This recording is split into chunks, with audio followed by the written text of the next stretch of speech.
Now, I realize not a lot of people actually like unsolved mysteries like the one that I'm going to present to you guys today, but there is a lot of merit and there is also a lot of mystery behind unsolved cases that I find intriguing. And I was searching through Reddit, and I just want to give a shout out to Moondog151 because I came across this story that I'm pretty sure most of us have never heard before. And it's about these two little girls that went to a bus stop one day and they just completely vanished. And the story doesn't end there, right? Because it goes on this bizarre kind of cat and mouse chase, or should I say, reveals some more just heartbreaking circumstances that we just could never see coming. And in most of these cases that are left unsolved, like we've done here, like the DeJuan Sims case, like the Sedegai murders, right?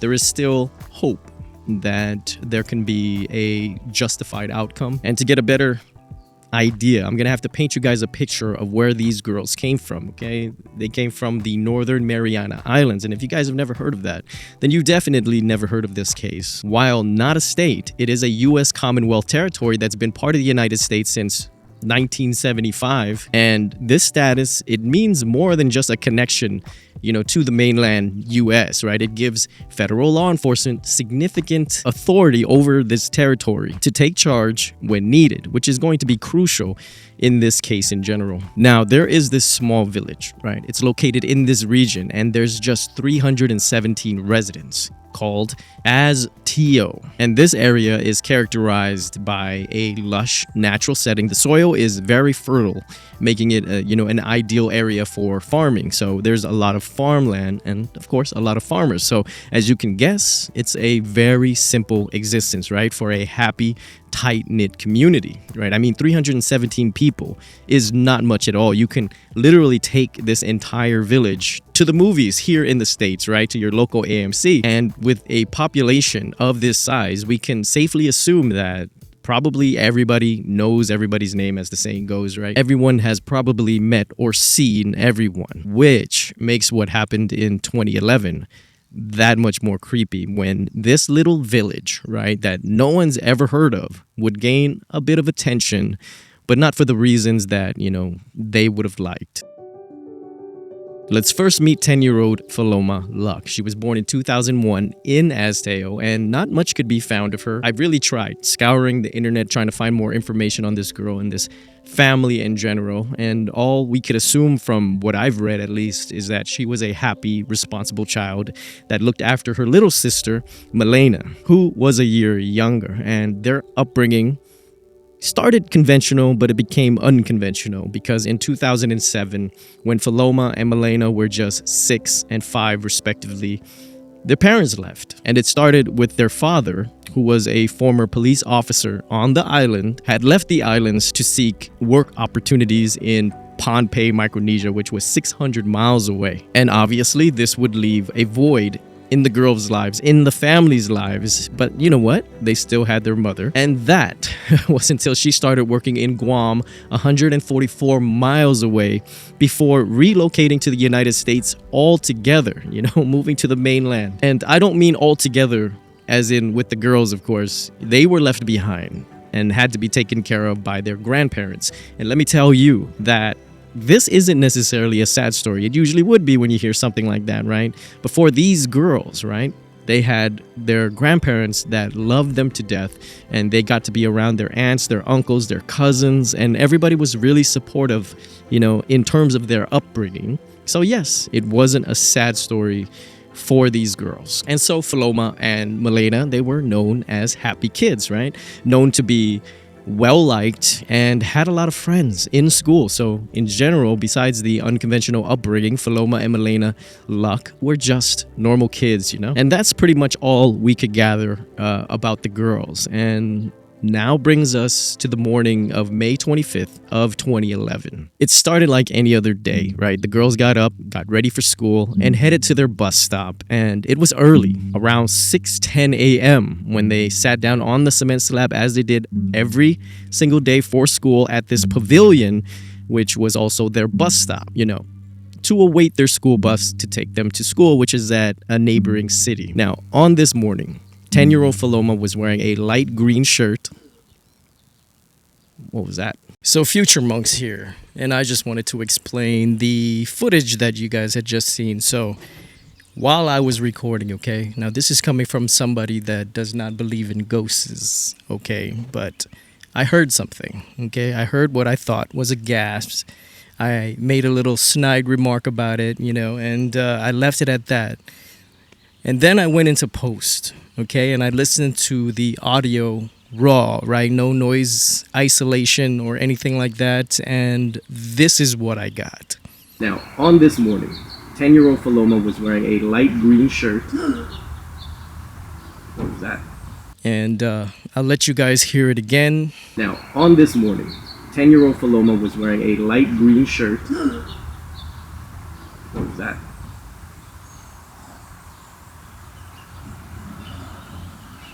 I heard the scariest gasp. I'm doing this outside. Maybe someone heard me telling a story and just gasped. Now, of course, I don't want to jump to, the paranormal right off the bat, but I could not explain it. I looked around.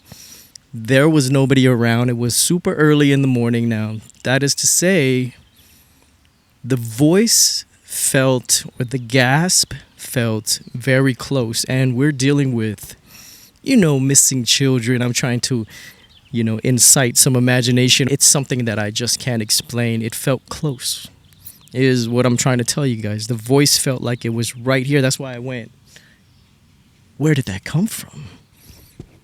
I didn't see anybody, and I don't understand why anybody would gasp. Okay. So, on this morning, Faloma was wearing a light green shirt with a butterfly design, blue jeans, and a dark purple backpack. And Maleina had on a white blouse and blue jeans with a Dora the Explorer backpack. And here's where we get a glimpse of how responsible these girls actually were, but at the same time yet a bit naive, because they had written their names and their phone numbers right there on the strap of the backpack. And like every school day, the bus would show up at about 6:30 a.m. right, and head off to school. But this is where things in our story gets a little bit worrisome. When the girls don't come home after school, their grandparents were immediately concerned when they didn't get off the school bus, which was not far from their house at all. The two, they just never missed their bus. They were very diligent. The grandparents managed to catch the school bus before it drove away, noticing that their girls never got off, and they talked to the driver. Now, you could only imagine how the grandparents' hearts just sank when the bus driver told them that he didn't even pick them up that morning. From that, the grandparents were already frantically questioning all the other kids that were remaining on the bus, wondering if they seen Maleina, Faloma, anything. And to their horror, none of the kids had remembered seeing the girls that day. Nobody had seen the girls all day. Not on the morning bus, not even at school.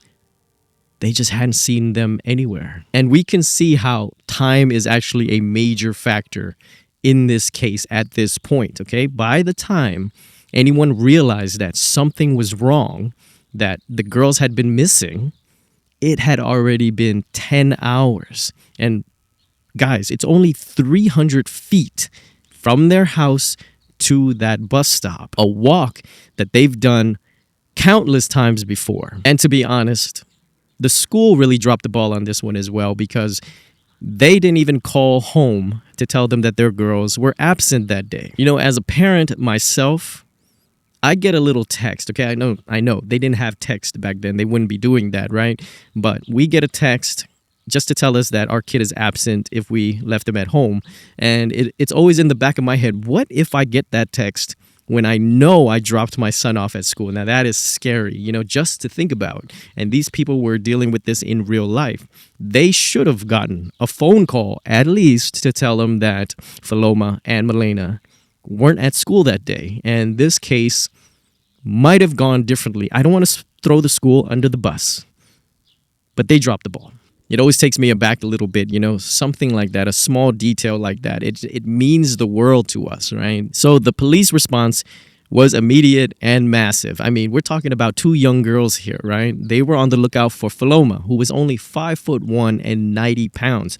Maleina, she was only 4 foot tall and 65 pounds. She also had this distinctive birthmark on her left cheek that everybody knew her by. So the island police launched this island-wide alert. FBI is asking for your help in finding two missing children from the Mariana Islands who may be here in Hawaii. Authorities say Faloma and Maleina Luhk disappeared from Saipan in May of 2011. They were 10 and 9 years old at the time. Now, here's what they might look like today. These are enhanced photos of the sisters. The FBI says it's focusing its search in Hawaii, Oregon, and Washington state. While we have no specific information that the missing girls are here in Hawaii, there is a sizable population here from the Northern Mariana Islands. So I'm hoping that someone who lives here in Hawaii may have some information to provide, and they could call the FBI and give us the tip we need to close this case out. The sisters disappeared while waiting for a school bus. Anyone with information is asked to contact the Hawaii FBI office. That information's on our website, khon2.com. The island police were really trying to, leave no stones unturned, right? That same day, they conducted this thorough investigation. They were interviewing children who rode on the school bus with her, which is where we get, the account of when she was last spotted, or when they were last spotted at 6:10 a.m. They're sitting quietly there on the cement slab at their usual bus stop. The family would plaster missing flyers everywhere, at the Thursday market, above roadways, anywhere they could think of. And police, they were going door to door. They searched the Pavilion bus stop looking for any signs of struggling or running away, but they came up with nothing. No dropped items, no signs of what might have happened in those crucial 20 minutes between them leaving the house and waiting for the bus. And the investigation, it did provide some interesting clues, okay? We had two garbage collectors who would regularly work that area. They reported suspicious activity involving a gray Nissan pickup truck. They specifically observed the vehicle on two consecutive days of the week, right? On the 11th and the 18th, because they only work 1 day a week. And the truck's presence was particularly notable to them because it was near the bus stop area. And they said that it would just remain stationary with its headlights on as if it was waiting for something or someone. Or more eerily, surveying the bus stop. And so because of the date, this means that it was 2 weeks leading up to the girls going missing. And the garbage men, like I mentioned, only collect garbage once a week. So really, how often was that truck actually there at the bus stop, at this children's bus stop, within those 2 weeks, waiting for something or someone? So the case quickly escalated beyond local law enforcement, right? On May 27th, after a frustrating day of results, the local police knew they needed help. And so they made a call to the states. Because like I told you before, the FBI had jurisdiction on their land. And so multiple federal agencies joined the search, with the FBI taking the lead, working alongside U.S. Customs, Border Protection, and the U.S. Marshal Service. They deployed every resource at their disposal. They were taking these two missing girls very seriously, right? They had helicopters, planes, specialized diving teams searching the waters, even a tracking dog brought in from Hawaii to specifically search for these girls. And the search effort was staggering in the scope of things, considering the population of 317, right? The teams methodically combed through 400 different locations, not once, but twice, right? Leaving nothing to chance. This is 30,000 cubic feet of garbage, right? Hoping to find any clue that might lead them to the girls. They unfortunately wound up with nothing. And when the news started to, spread throughout the island, the people, the community started to chip in, right? They had 500 volunteers from neighboring cities come join this search, go sifting through the trash as well. And it made this the largest, most expensive, and most extensive missing persons investigation this island had ever seen.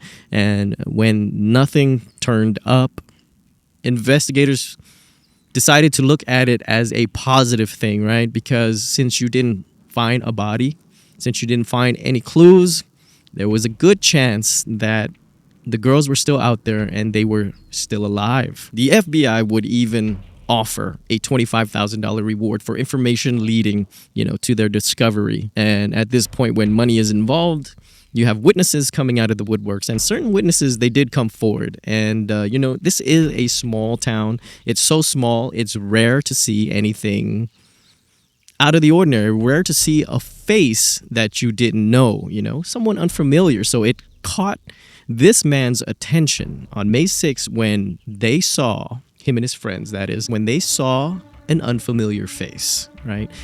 They said that they saw a man parked in front of the Santa Lourdes Shrine, which is also in front of that school bus stop. And this man, he was in a 4-door car with heavy tints, right? Now, the people on this island, which consists of mainly Filipinos and Pacific Islanders, right? They are a very hospitable people. So they approached this stranger that they didn't know, just to say hello. And the man in the car told them that he was waiting for someone. Now, the witnesses, didn't want him to feel awkward, so they didn't press him, right? But found it rather odd that the man drove off shortly after they said hello to him. And they described him as being in his 30s. He's a Pacific Islander, short hair, and he had a nondescript birthmark on his cheek. Now, a sketch was released to the public, and the police were able to track this man down 2 months later, and he basically just reiterated the story of he was waiting for someone that day. And nothing came of this character after that. 3 months later, on August 14, the Luhk family got some news that they were just not prepared to hear. So a man was at home when he heard his dog return to the backyard, right? So he goes outside to see his dog and notices something a bit peculiar that the dog was gnawing on. It was an entire bone, but on closer inspection, it was actually a human leg bone. The alarmed dog owner began to search the surrounding area, and he did find a decomposed body next to this abandoned shack. And immediately they notified the police.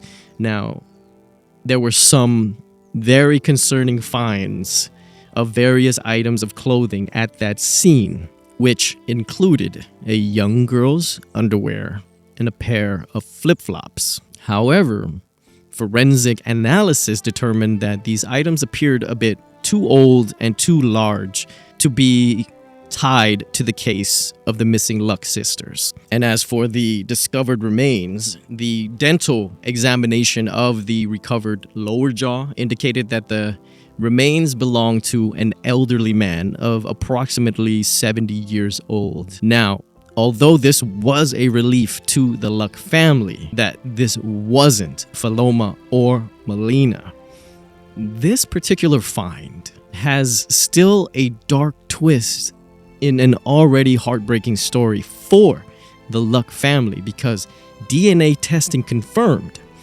that the identity of the corpse was of 72-year-old Ricardo Munya Quituagua. And it turns out that Ricardo was the great-grand uncle of the missing Luhk sisters. Isn't that crazy? Ricardo had himself been reported missing weeks earlier after not returning home from going out to get a newspaper, something that he had done daily. And to top it off, his death was not natural. It was ruled as potential robbery and homicide. And you just have to think that the universe sometimes has a cruel sense of humor. Then the authorities' radar landed on someone directly connected to the family who was still alive. Alan Santos Aguan. He's this former firefighter, right, who was related to the girls because he married one of their aunts, one of the females in the lineage. Now, he drew investigators' attention during the initial investigation, right? They questioned him about the sisters' disappearance, and Aguan refused to take a lie detector test, which is fine because lie detector tests aren't admissible in court, so why even take it? But that also doesn't make you appear not suspicious. And so they would do a thorough search of his vehicle, but nothing suspicious was revealed, right? And there were no indications of recent, cleaning as killers usually do by scrubbing down their cars, a la Casey Anthony. So it appeared he had done nothing to conceal any evidence. After giving his interview with the police, Aguan made 3 eyebrow-raising decisions, let's say. One was selling away his 2003 Toyota Camry. Second was resigning from his position at the fire department. And last, he just straight up upped and moved to the U.S. to live in Washington State. And his explanation of this significant move to the United States was to reunite with old family members. Now, he must know, as everybody was watching, that this timing was a bit odd considering that he had just become a suspect. And what makes Alan Santos Aguan, still compelling to this day was when his true violent nature was displayed, and it was ugly to say the least. On May 8th of 2012, a year after the girl's disappearance, Aguan attacked his wife and child with a fucking chair. Now, this landed him in King County Jail with $500,000 bailed. That bail alone shows how violent the act was. Also, the court issued a no-contact order, which Aguan violated multiple times, resulting in additional charges, of course. And he faced serious allegations, including domestic violence on multiple counts and assault on multiple accounts. And despite these criminal charges, it's important to note, okay, that Aguan has never been charged with anything related to the disappearance of Faloma and Maleina Luhk. And so the case goes cold. So now let's go ahead and jump to 2014, and the National Center of Missing and Exploited Children created this age-progressed photo of Faloma and Maleina Luhk. Now, these updated images were widely distributed across Saipan and throughout several U.S. states, including Hawaii, Oregon, and Washington, in hopes of generating new leads. Now, it's 7 years after the girl's disappearance, and it's February of 2018. The FBI's investigation into the disappearance of the Luhk sisters took an unexpected turn, to say the least. Their attention started focusing on a man named Joseph Acosta Crisostomo, a man with a troubling criminal history. And at the time, he was sentenced for a 2012 kidnapping and R-word and murder of an Emerita, also known as Emmy Romero, right, a local bartender. So what Crisostomo was serving his time for was luring Emmy while dressed as a taxi driver. And that's where he would commit his crime. And because he was dressed as a taxi driver, this would actually help police link him to several other egregious cases on the island. And beyond the Romero case, investigators linked Crisostomo to several other serious crimes.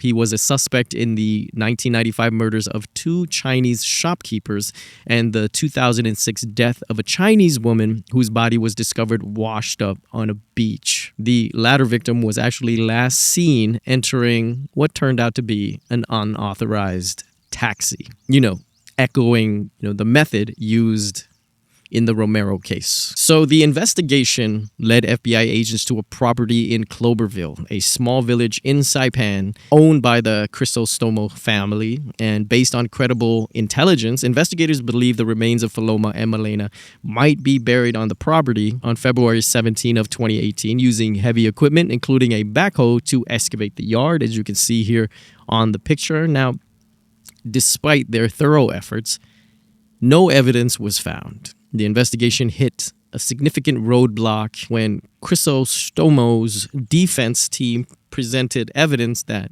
he had been incarcerated at the time of the sisters' disappearance, not being released until December 17 of 2011, more than 6 months after the girls vanished. But for some reason, the FBI didn't accept this as fact.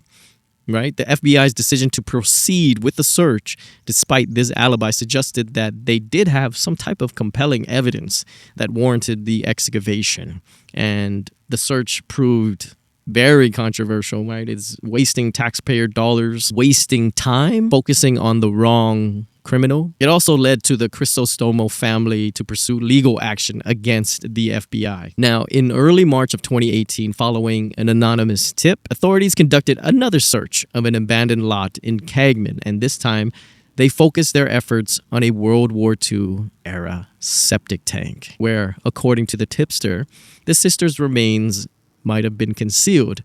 Now, this search also revealed no results, and which is frustrating as all hell, because whenever there's money involved, idiots come out of the woodworks and give these fucking tarot card readings, palm readings, psychics. So to this day, the FBI continues to offer a $25,000 reward for information leading to the whereabouts of Faloma and Maleina Luhk. And the case, it does remain active, with investigators maintaining contact, through the FBI field office in the Northern Mariana Islands. Here's the phone number if you guys have any tips or may recognize one of these sisters. Is at 670-322-6934. So I gave myself a night to, sleep on the story and come up with my own conclusions of what happened to the Luhk sisters. I think it's Luhk, possibly, how to say their name. But I've been saying Luck the whole time. Sorry about that to the family if I said your name wrong. And if you're looking for what I think happened to the girls, well, here we are. And, they lived on an island, a small Northern Mariana Island. It looked like a third world country. It's not considered one because it's part of the USA. But I found this footage, and it does look like, a bit of a backwards country, farmland, like I said before. We're dealing with farmers, very simple life. It's a very simple way of thinking. And I think when foreigners actually come to visit, I believe the people here are very hospitable, right? They take care of strangers as well as their own, and they don't have any ill thoughts because that's not where they come from. This is not the world that they live in, so they kind of let them into their world more readily. Right, the island is made up of Chamorro people, which is like of a Japanese descent. I think they look more like Hawaiian people, and then you have Pacific Islanders and also Filipinos that live on this island, and they're all known to be a very good people, very nice people. Let's just say I would not be surprised if it was the case that, a foreigner came over and snatched the girls, just to put it bluntly, and just took the girls, right?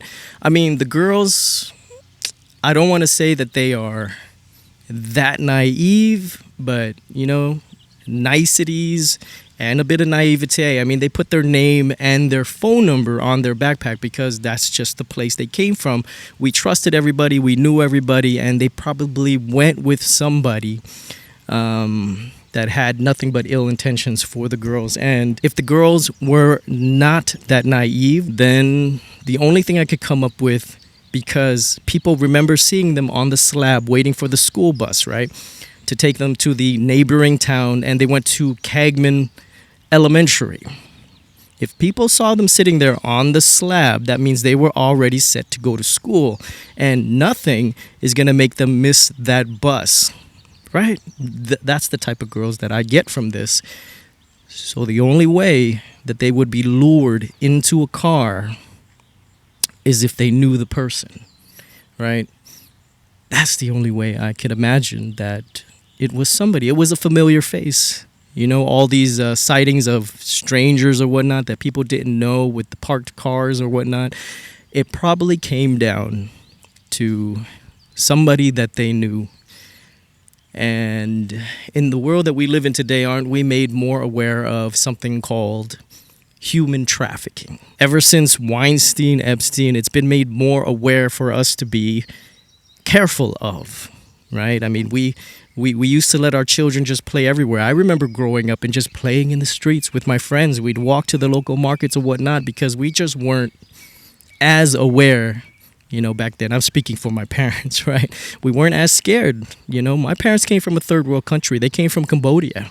And kids used to just be outside, play in the mud. And when they came to America, that's how they raised us as well. I was always outside. I think human trafficking, because there's no evidence, because there's no bodies. I mean, this was a island-wide almost nationwide search for these girls, right? And they came with nothing. And the only way that could happen is that they did vanish without a trace. So there is hope that the girls are still out there. What kind of lives they lead is the question. And I don't know. If they're still alive out there, maybe this video would help. And I guess now that you know my point of view, go protect the ones you love and love the ones that protect you. There's my wife again. Love you too.